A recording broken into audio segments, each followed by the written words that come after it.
بسم اللہ الرحمن الرحیم۔ شروع کرتا ہوں اللہ تعالیٰ کے بابرکت نام سے جو نہایت مہربان اور رحم کرنے والا ہے۔ ایک بادشاہ کو جنگل میں سفر کرتے ایک سانپ نے ڈس لیا۔ شاہی طبیب اپنا تمام تر کوششوں کے باوجود زہر کو جب بادشاہ کے جسم میں پھیلنے سے نہ روک پایا تو زاروں قطار رونے لگا۔ اتنے میں ایک درویش سا شخص وہاں آیا۔ بادشاہ کو زہر کے درد سے تڑپتے ہوئے دیکھا تو بادشاہ کی ٹانگ پر جہاں سانپ نے کاٹا تھا تھوک دیا اور بھاگ گیا۔ بادشاہ کے سارے ساتھی بادشاہ کی اس فکر پر کوئی بھی درویش کے پیچھے اسے گرفتار کرنے نہ گیا۔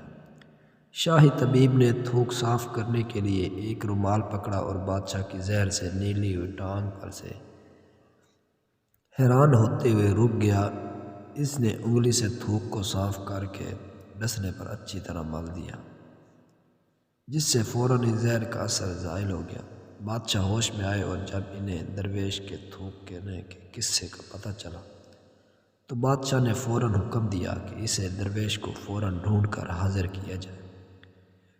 سپاہی چاروں طرف پھیل گئے اور تھوڑی ہی دیر میں درویش کو ایک درخت کے نیچے جا لیا اور پکڑ کر بادشاہ کے سامنے پیش کر دیا۔ بادشاہ نے ادب سے درویش سے کہا، ہم گناہ گاروں کی آنکھ آپ کو پہچان نہ سکی، جس کے لیے میں معذرت چاہتا ہوں۔ آپ سے درخواست کرتا ہوں کہ میری طرف سے یہ قیمتی پوشاک اور عربی گھوڑا قبول کیجیے۔ درویش نے مسکرا کر بادشاہ کی طرف دیکھا اور بولا، میں یہ پوشاک پہن کر اس گھوڑے کے لیے گھاس کاٹوں گا تو اچھا نہیں لگوں گا۔ بادشاہ نے کہا، آپ فکر نہ کریں، گھوڑے کے ساتھ خدمت گار بھی دیے جائیں گے۔ درویش بولا، اتنی قیمتی پوشاک، قیمتی گھوڑے اور خادموں کے ساتھ میں رہوں گا کہاں؟ اس دفعہ بادشاہ مسکرایا اور بولا، آپ کے لیے ایک عالی شان رہائش گاہ بھی تعمیر کر دی جائے گی۔ درویش نے پوچھا، اتنے مال ساتھ اس رہائش گاہ میں تنہا رہوں گا؟ بادشاہ بولے، حضور، میری بیٹی شہزادی گلناز کی شادی آپ سے کر دی جائے گی۔ درویش بولا، اگر آپ نے میری شادی کی تو پھر میرے بچے بھی ہوں گے؟ بادشاہ نے جواب دیا، بالکل ہوں گے، ہماری دعا ہے کہ آپ کو کثیر اولاد ملے۔ درویش بولا، اگر ان بچوں میں سے کسی بچے کو خدا نخواستہ کچھ ہو گیا تو پھر رونا کس کو پڑے گا؟ بادشاہ نے جواب دیا، حضور، اگر خدا نخواستہ ایسا ہو تو رونا بھی پھر آپ کو ہی پڑے گا۔